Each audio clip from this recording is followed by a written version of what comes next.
Bem, pessoal, voltando aqui aos vídeos, eu queria falar um pouco, né, sobre a relação, se é que existe, se é que existe, entre Nietzsche e Stirner. Está entendendo? Por que eu falo se é que existe? Porque o Nietzsche não vai divulgar as ideias de Stirner, entendeu? A não ser em cartas que ele manda para amigos, né? Então, essa relação é uma relação que a gente vai descobrindo entre o Nietzsche e o Stirner. Por quê? Porque o Nietzsche faz de conta ou é o grande articulador das suas próprias ideias.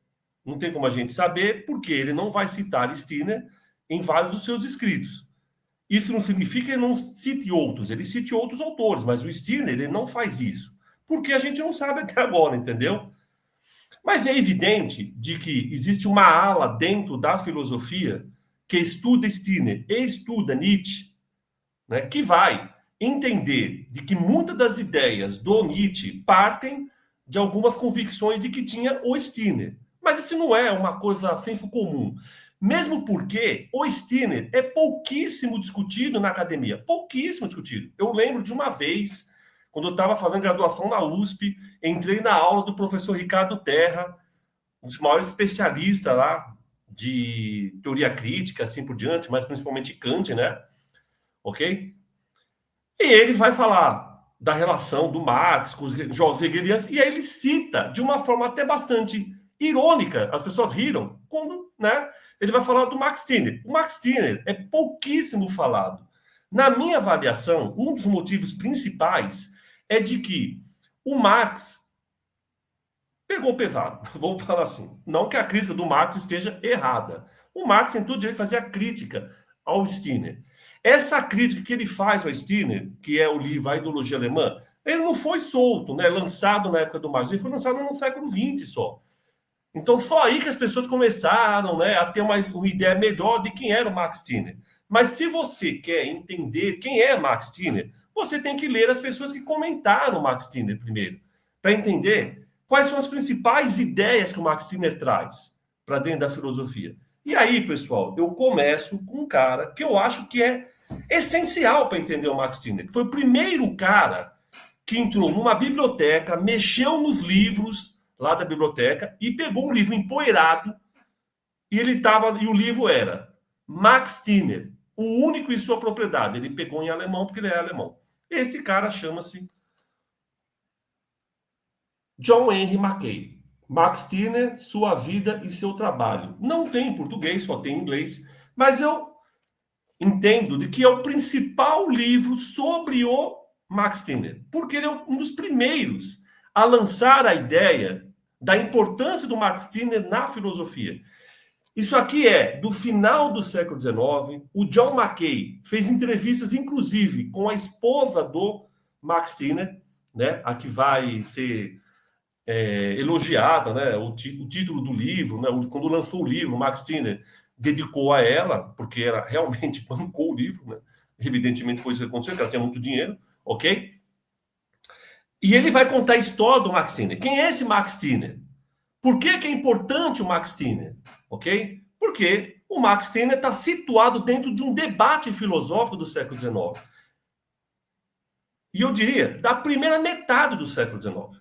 Que é o quê? O debate entre Hegel e os jovens hegelianos. Max Stirner é considerado, nesse momento, um dos jovens hegelianos. Não é o principal jovem hegeliano? Não é, porque quem é o principal jovem hegeliano? Evidente, pessoal, quem tem dúvida, que é o Marx. Não, né? Não é porque eu sou anarquista que eu sou imbecil. Peça para eu ser tudo, menos burro. Entendeu? É evidente, o Marx é o melhor aí. Inclusive pelos próprios jovens hegelianos. Eles veem o Marx com uma condição melhor do que os outros, beleza? Isso significa que tudo que o Marx escreveu a gente vai aceitar? Não, porque eu sou anarquista. Então a maior parte das coisas que o Marx escreve eu critico. Mas isso não significa que ele seja um imbecil. Beleza? Bem, continuando. Então, o Stirner está dentro dessa lógica, que começa lá com Hegel. Hegel vai morrer, né, no início do século XIX. Hegel deu aulas nas universidades, né? Um dos alunos que teve aula com ele foi Ludwig Feuerbach.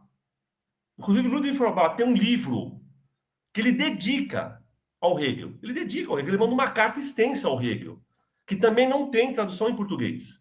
ok? Que não é o Essência do Cristianismo, é um outro livro, ele dedica, é o anterior à Essência do Cristianismo, ele dedica ao rei. Como principal, ele fala o mestre dele, tem que pegar esse livro, né, que é sobre a imortalidade, alguma coisa assim, o nome que eu não me lembro direito, né? Ok? Aí depois, o que vai acontecer? Os jovens hegelianos vão fazer uma crítica ao Feuerbach. E essa crítica ao Feuerbach, tá entendendo? Vai gerar alguns livros. Um deles é O Único e Sua Propriedade, que só foi, prestem atenção, ele só foi traduzido em português, eu vou ler aqui o ano, que eu comprei quando ele foi traduzido, português de Portugal, pela editora Antígona, que é uma editora anarquista portuguesa. Ele foi traduzido em 2004. Ele escreveu esse livro em 1844. Então demorou 160 anos para as pessoas de língua portuguesa a ler o Max Stirner. Agora, você está lendo o Max Stirner numa língua que não é a dele. Já começa aí. Então você tem que tomar muito cuidado. Por quê? Porque não é uma língua, inclusive, na que você está lendo, né? E os referenciais são os mesmos da língua portuguesa. A língua do Marx não é uma língua de origem latina. Então tem que tomar muito cuidado. Os termos em alemão são conceitos. Tem livros só sobre conceitos em alemão. De tão importantes que são esses conceitos. Beleza? Mas é um livro importante, interessante. A tradução em inglês do livro do Max Stirner existe também, eu acho muito legal. Por quê? Porque aí a língua inglesa tem raiz na língua germânica, né? Línguas próximas, e aí você vai entender alguns conceitos melhor, mas essa tradução é boa. Posteriormente surgiu uma tradução, né, feita no Brasil, não lembro que a editora que fez, né, mas foi publicada depois dessa da Antígona. E aí, pessoal, vem sempre essa questão. Max Stirner e Nietzsche estão juntos, estão separados, brigaram, eram amigos, se conheciam, você está entendendo? Falam a mesma coisa. Aí, se você quer entender melhor, pode começar por esse livro aqui, publicado pelo Plínio, está entendendo? Stirner e Nietzsche, ok? Que tem uma introdução gigante, inclusive, do Bernard Lasca, está entendendo? Uma gigante, vai metade do livro é a introdução, e tem a parte do Albert Levy, que escreve isso, pessoal, se eu não me engano, em 1900 e alguma coisa, bem no início, está entendendo? Um pouco depois da morte do Nietzsche, e um pouco depois da publicação do livro do Mackay, né? Que também é do final do século XIX. Beleza? Aí ele vai fazer uma discussão, mostra as cartas, né? Fazendo o quê? Uma ideia de que o Stirner influenciou muito o Nietzsche, beleza? Mas existem outros, recentemente, que também vão discutir isso. Galera, um monte de gente, inclusive naquele vídeo do Dox Episteme sobre o neoanarquismo, né? Ele fala muito do Saul Newman. Saul Newman é um dos principais caras da atualidade que publica sobre o Stirner. Um dos principais, o Saul Newman. Não sei se tem algo publicado em português, que eu sei que tem publicado em inglês, que eu li, muito bom. Inclusive tem coleções, você tá entendendo? Que ele pega vários autores para falar sobre o Stirner. Então, tem que pegar esses caras para a gente entender. Para a gente não ficar falando o que dá na telha, porque senão corre esse risco de falar alguma coisa que não tem nada a ver com o Stirner. Principalmente que é um cara que foi muito combatido dentro do próprio anarquismo. Dentro do próprio anarquismo, ele foi muito combatido. Né? O Stirner ficou muito isolado, pessoal. Essa é a realidade. Por isso que ele ficou sumido durante muito tempo. E, por acaso, o John Mackay pegou o livro dele. Ele conta esse relato aqui, né? Foi uma coisa por acaso. Ele foi na biblioteca ver outra coisa e achou um livro, empoeirado, o livro do Max Stirner. Beleza? Então, tem isso para a gente entender. Agora, se você quer entender Nietzsche também, não é um cara tão simples de entender, porque ele tem fases, o Nietzsche. Né? O Nietzsche ele tem fases. Então tem que entender esse processo do Nietzsche, porque tem processos na quais ele rompe com autores. Ele, por exemplo, ele rompe com o Schopenhauer numa fase da vida dele. Ele rompe com um amigo dele, que era o Richard Wagner, numa fase da vida dele. E se você não entender esses rompimentos, você não vai entender por que às vezes ele escreve uma coisa e depois ele escreve outra. Porque tem uma fase da vida dele que está se modificando. Então ele está modificando o olhar dele. Levando-se em consideração ainda que no caso do Stirner, muitas obras póstumas foram publicadas pela irmã dele, que hoje se sabe, ela adulterou escritos dele. Adulterou, pessoal, né? Tipo assim, ela publicou diferente, ela adulterou. Tinha momentos que ele escrevia uma coisa, ela pegava, apagava e colocava outra. para simplesmente apoiar as ideias que estavam começando na época, né, com mais força, né, que depois vai dar no nazismo, né, mas as ideias antissemitas que eram antigas na Alemanha, bem na verdade, né.